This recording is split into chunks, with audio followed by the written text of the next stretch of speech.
Once upon a time, in a small, there lived a tiny mouse named Milo.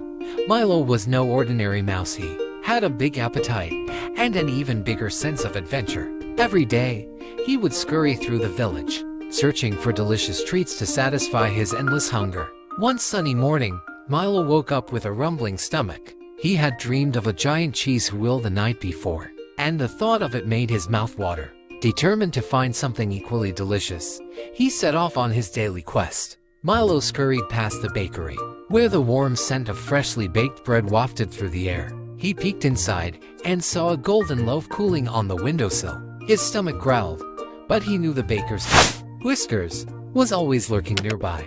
Reluctantly, he moved on.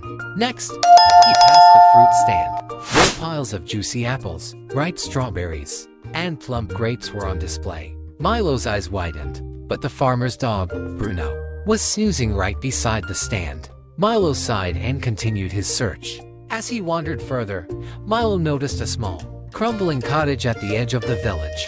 It looked abandoned, with ivy creeping up its walls and a rusty gate swaying in the breeze. But what caught Milo's attention was the faint smell of something sweet and buttery coming from inside. Curiosity piqued. Milo squeezed through a crack in the cottage's wooden door. The inside was dim and dusty, but his nose led him straight to the kitchen. There, on the counter, was a plate of freshly baked cookies. They were still warm, their chocolate chips glistening in the faint light. Milo's heart raced. He had never seen such a treasure, but just as he was about to take a bite, he heard a soft voice. "Who's there?" the voice called. Milo froze. From the shadows emerged an old, kind-eyed woman. She smiled when she saw the tiny mouse. "Oh, hello there, little one," she said. "Are you hungry?" Milo nodded timidly. The woman chuckled and broke off a piece of cookie, placing it gently in front of him. "Go ahead," she said. "I baked these for myself, but I'd be happy to share."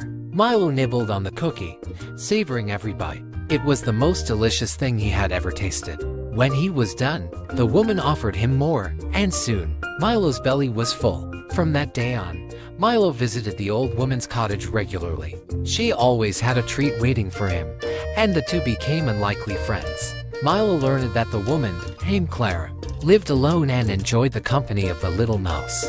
Milo's days of hunger were over, but his adventures continued. He still explored the village, but now he had a special place and a special friend to return to.